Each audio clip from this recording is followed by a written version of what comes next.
Hola, ¿qué tal? Profesora Cristina, le envío un cordial saludo. Mi nombre es Rosaura Cortés Razo, soy alumna de la materia Procesos Psicológicos Básicos de Aprendizaje y el día de hoy le voy a exponer el tema de Fundamentos del Aprendizaje Instrumental. Ok, para comenzar debemos definir qué es un aprendizaje instrumental, que también es conocido como condicionamiento operante. Este es un tipo de aprendizaje que sucede cuando los hechos son el resultado directo de la conducta de un individuo, es decir, que mediante el condicionamiento instrumental, las acciones o conductas de un individuo pueden verse modificadas o afectadas por sus consecuencias. Según el condicionamiento instrumental, para que tenga lugar el aprendizaje de una respuesta R, esta respuesta tiene que predecir un reforzador, es decir, una respuesta negativa. También es importante conocer quién fue el principal representante del aprendizaje instrumental. Como antecedente histórico, los trabajos de Edward Thornicke hicieron que él fuera el principal representante de este tema. Él llegó a la conclusión de que las respuestas de los animales que eran recompensadas como reforzador positivo ocasionaba que se tendiera a repetirse en un futuro y que por el contrario, las respuestas que eran castigadas o que no eran compensadas tendían a no repetirse. A esto se le llama reforzador negativo. Con base a su teoría, ley del efecto, propone que la recompensa motiva el aprendizaje. Y uno de sus famosos trabajos de Edward Thornicke fue encerrar a un gato en una jaula y que a través del ensayo y error eh, ten, tenía que pisar una manecilla para poder abrir la puerta. Al principio y la primera vez el gato estaba totalmente desorientado, solo caminaba de un lugar a otro y no sabía lo que hacía. Sin embargo, a través del tiempo, el gato fue aprendiendo a pisar la manecilla para poder abrir la puerta y lo hacía de manera incluso más rápida o en menor tiempo posible. Bueno, el aprendizaje instrumental también consta de ciertos elementos. Uno de ellos es la respuesta instrumental y se le llama instrumental por ser de hecho un instrumento para conseguir algo y también operante porque se utiliza para operar en el entorno. Es una conducta normalmente motora y de carácter voluntario. En la diapositiva puse una pequeña imagen en donde una paloma, por voluntad propia, pica un botón y se da cuenta que está recibiendo comida, es decir, su conducta va seguida de un reforzador. Otro elemento del aprendizaje instrumental es el reforzador instrumental. Este puede ser cualquier hecho que se presenta después de realizar la conducta y que provoca un aumento en la probabilidad de la aparición de esta conducta. Un ejemplo de ello, retomando la diapositiva anterior, es que si la paloma se dio cuenta que picoteando el botón le da comida, es muy probable que lo vuelva a picotear para saber si le va a dar más comida.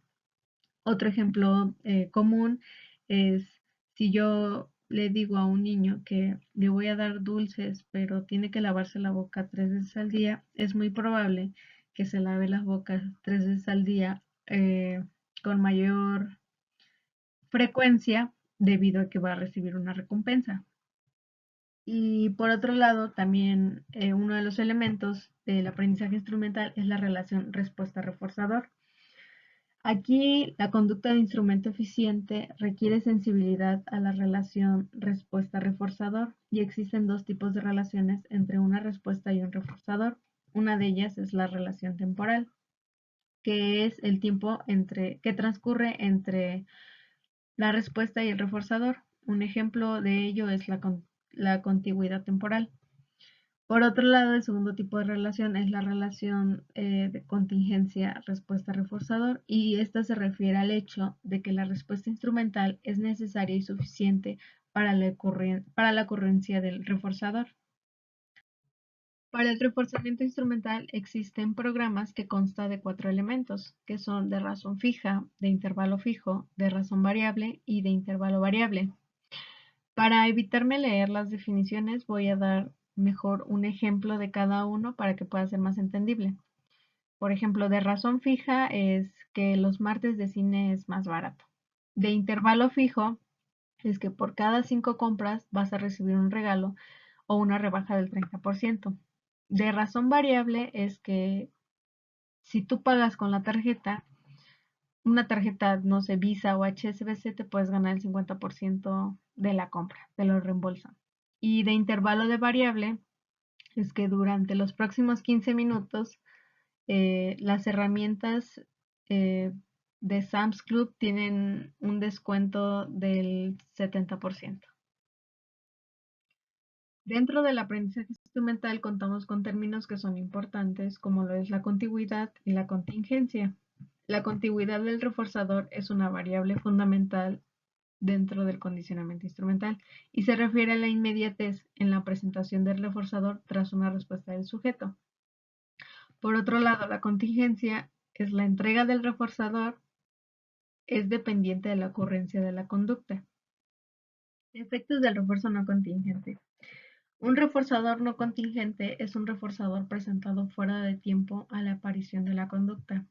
Es decir, es no contingente cuando el reforzador se presenta en un momento determinado, independientemente de qué conducta se le ha precedido. Por ejemplo, yo le doy galletas o le voy dando galletas a mi perro cuando me parece. Sin embargo, hay que tener cuidado con estos reforzadores no contingentes, ya que además de no favorecer la conducta deseable, puede incrementar comportamientos que no hemos buscado y que se han reforzado por casualidad. Eh, Retomando el ejemplo de mi perro, es diferente que yo haga eso a que yo le pida que realice una cierta conducta y entonces yo le voy a dar una galleta como premio. Bueno, esto también se denomina reforzamiento fortuito y se conoce como una conducta supersticiosa a la obtenida mediante este mecanismo. Dentro de nuestro tema también encontramos al aprendizaje discriminativo, quien uno de sus principales exponentes fue Kenneth Spencer. El aprendizaje discriminativo es un modelo de aprendizaje absoluto del estímulo. Predice la conducta, es decir, se refiere a adquirir nuevas conductas y conocimientos mediante procesos instrumentales en el que se refuerza la respuesta ante la presencia de un estímulo, no reforzando la conducta en presencia de otro estímulo. Su enfoque principal sobre los exponentes excitatorio e inhibitorio del aprendizaje.